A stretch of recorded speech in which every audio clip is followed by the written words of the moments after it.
Coucou Trésor, c'est Michel. J'espère que tu vas bien et que ta journée s'est très bien passée. Moi en tout cas, ma journée a été super bien. Je reviens ce soir avec une belle histoire pour toi et j'espère qu'elle va beaucoup te plaire parce que moi, oui, elle m'a beaucoup plu. L'histoire dont je vais te lire tout à l'heure s'intitule Ali Baba et les 40 voleurs. Avant qu'on ne commence, tu connais le mot d'ordre. Installe-toi confortablement et surtout, laisse-toi emporter par la lecture. Et aussi, j'aimerais vraiment que tu t'abonnes, que tu actives ta cloche de notification afin de ne rater aucune autre de mes prochaines vidéos, que tu partages aussi avec tes amis. Et si possible, tu me retrouves en commentaire. On va commencer dans quelques instants.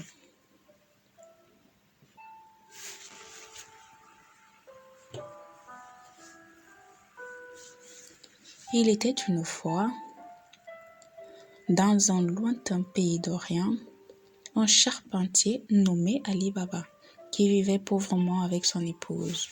Ali Baba allait souvent dans la forêt avec son âne pour y couper du bois et le revendre en ville. Un jour qu'il était allé chercher du bois dans la forêt comme à l'ordinaire, il entendit un bruit de galop. C'était un groupe de cavaliers qui se dirigeait tout droit vers lui. Et les hommes n'avaient rien d'aimable. Ce sont certainement des voleurs, je ferais mieux de me cacher.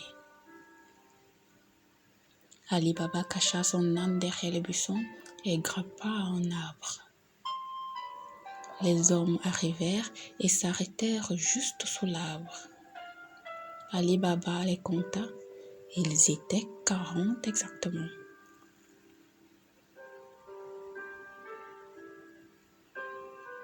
Les hommes déchargèrent les lourds sacs que portaient leurs chevaux. Et Ali Baba comprit alors que ces hommes étaient bien des voleurs. Le chef de la bande se dirigea vers un énorme rocher devant lequel il se mit à crier.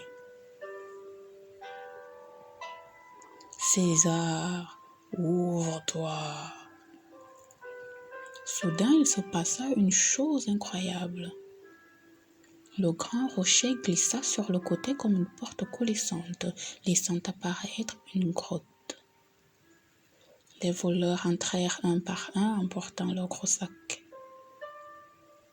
Quand le dernier fit entrer, la porte se referma automatiquement. Ali Baba était médusé par ce qu'il voyait. Au bout de quelques instants, le rocher se rouvrit à nouveau et les voleurs sortirent de la grotte. Quand le dernier fut dehors, le chef se tourna vers la porte et ordonna : « César, ferme-toi. » Le gros rocher se referma aussitôt et les cavaliers se mirent en selle et s'éloignèrent. Ali Baba descendit de son arbre et s'approcha à son tour du rocher. Il lança les mots qu'il avait entendus. « César, ouvre-toi !» La porte s'ouvrit dans un grand bruit. Ali Baba entra d'un pas hésitant. Il fut ébloui de ce qu'il vit. La grotte était remplie d'or, d'argent, d'étoffes rares, de diamants et de pierres précieuses. Il regarda autour de lui, ramassa 3 sacs et sortit de la grotte. Puis il se retourna vers le rocher et lui adressa les mêmes mots que le chef du voleur. « César, ferme-toi !» Il chargea les sacs sur le dos de son âne et rentra chez lui. Arrivé à la maison, il montra les sacs à sa femme. Elle n'en croyait pas ses yeux et pensa qu'Ali Baba avait volé les sacs. « Où as-tu trouvé tout cet or ?» Ali Baba lui raconta alors tout ce qui s'était passé. Elle était si heureuse. Ils se mirent ensemble à vider les sacs. Aide-moi à compter ça. Je veux savoir combien d'or nous avons. Non, creusons plutôt un trou puis enterrer cet or. Va creuser le trou. J'irai demander une tasse à mesurer à ton frère Kassim. Kassim, le frère d'Ali Baba, était un riche marchand, mais c'était un homme très cupide. Il n'avait jamais aidé Ali Baba qui mit sa femme en garde. Très bien, mais ne lui parle pas surtout de l'or. Personne ne doit savoir. La femme se rendit chez Kassim pour lui emprunter une tasse à mesurer. Sachant qu'ils étaient très pauvres, Kassim lui demanda « Que veux-tu faire de cette tasse? Tu n'as pas d'argent à mesurer ?» La femme inventa alors un mensonge. Bien sûr, Kassim n'en crut pas un mot.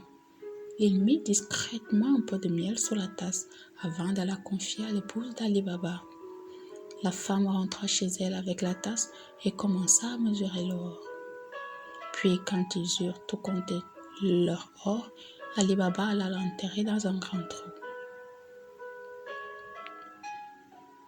Quand tout l'or fut bien enterré, la femme d'Ali Baba rapporta la tasse chez son beau-frère. Elle n'avait pas remarqué que de l'or était resté collé sous la tasse. Quand Kassim reprit la tasse, il vérifia aussitôt dessous. En voyant que de l'or y était collé, il fut stupéfait.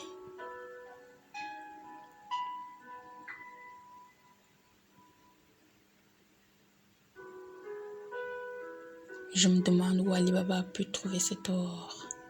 Kassim ne put pas dormir de la nuit. Le lendemain matin, il se leva et se rendit directement chez son frère Ali Baba pour lui montrer l'or collé sous la tasse. Ali Baba, d'où vient cet or? Je croyais que tu étais pauvre. Où l'as-tu trouvé? Ali Baba lui raconta tout et le pria d'en parler à personne d'autre.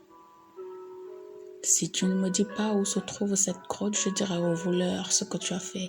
Mais Kassim, Ali Baba savait que Kassim ferait ce qu'il disait. N'ayant pas d'autre choix, il conduisit son frère à la grotte.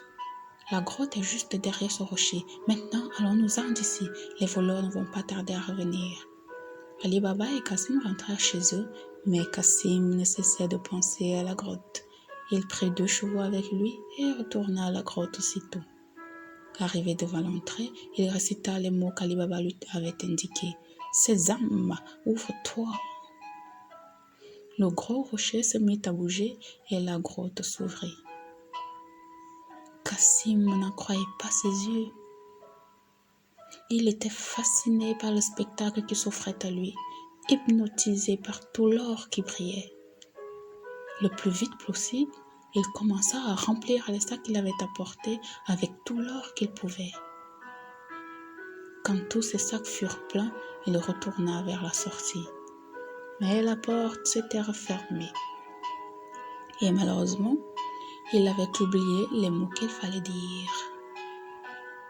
Il essaya toutes sortes de formules pour ouvrir la grotte. « Porte, ouvre-toi. Rocher, réouvre-toi. Grotte, ouvre-toi. » Mais quels que soient les mots, la porte restait fermée. Kassim commença à paniquer. Il chercha une autre porte, mais n'en trouva aucune. Au bout d'un moment, les voleurs revinrent dans leur grotte. Quand ils virent les chevaux de Kassim, ils se méfièrent et sortirent leurs épées.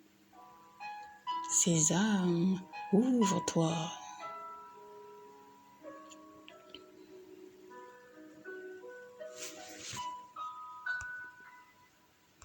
En entrant dans la grotte, les voleurs s'emparèrent de Kassim et le punirent sur le champ. « Alors, c'est donc lui le voleur qui nous a volé notre or. » À la nuit tombée, ne voyant pas revenir Kassim, sa femme commença à s'inquiéter.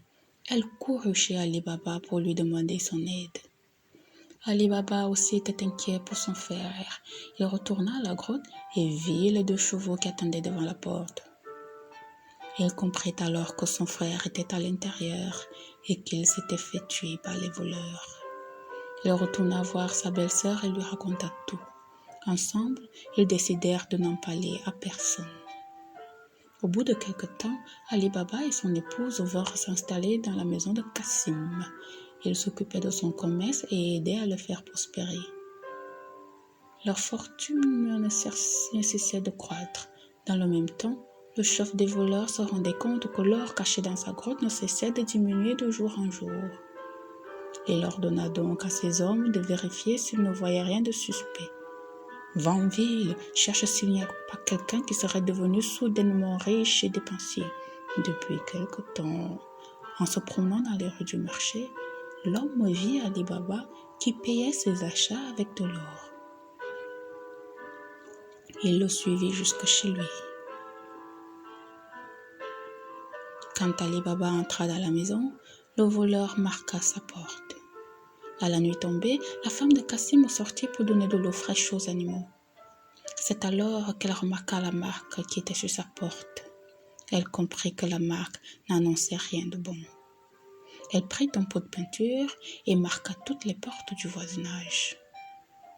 Au petit matin, les 40 voleurs arrivèrent pour retrouver la maison d'Ali Baba. Incapables de distinguer la maison parmi toutes celles qui portaient des marques, ils firent contraint de repartir, mais le chef était bien décidé à retrouver Ali Baba. Il se déguisa et alla rôder du côté du marché.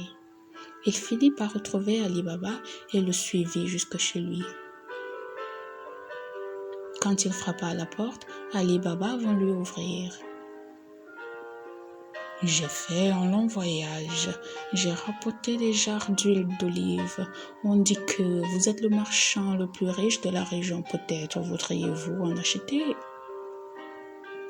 Ali Baba invita le chef des voleurs à dîner le soir même, pensant avoir affaire à un marchand. Le voleur apporta avec lui 40 jarres d'huile d'olive chez Ali Baba. Ali Baba avait demandé à ses servantes de préparer un bon dîner pour son hôte. Ali Baba proposa à son invité de passer la nuit chez lui, ce que, bien sûr, il accepta sans hésiter. Tandis qu'Ali Baba et le voleur étaient à table au dîner, la femme de Cassim voulut s'approcher des jarres d'huile d'olive pour voir. C'est alors qu'elle entendit des bruits étranges. « On sort maintenant ?»« Non, pas encore. » En entendant que c'étaient les voleurs qui étaient dans les jarres et non pas l'huile, elle comprit que c'était un piège. Elle alla aussitôt à la cuisine pour faire bouillir de l'huile. Puis elle revint verser de l'huile bouillante dans chacune des jarres. Les voleurs, ébouillantés, s'efforçaient de garder le silence.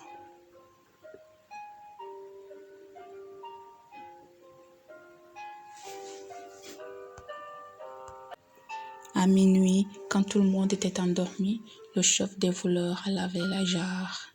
« Vous pouvez sortir maintenant. » N'ayant aucune réponse, il appela à nouveau. « Les gars, vous dormez ?» N'entendant à nouveau aucune réaction, il décida d'ouvrir les jarres. Il fut terrifié de ce qu'il vit. Terrorisé à l'idée de se faire attraper à son tour, il s'enfuit et ne revint jamais. Le lendemain matin, la femme de Cassim racontait à Ali Baba ce qui s'était passé.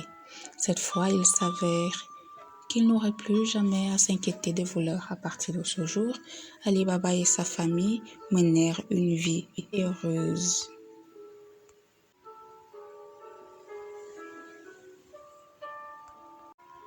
Fin de l'histoire.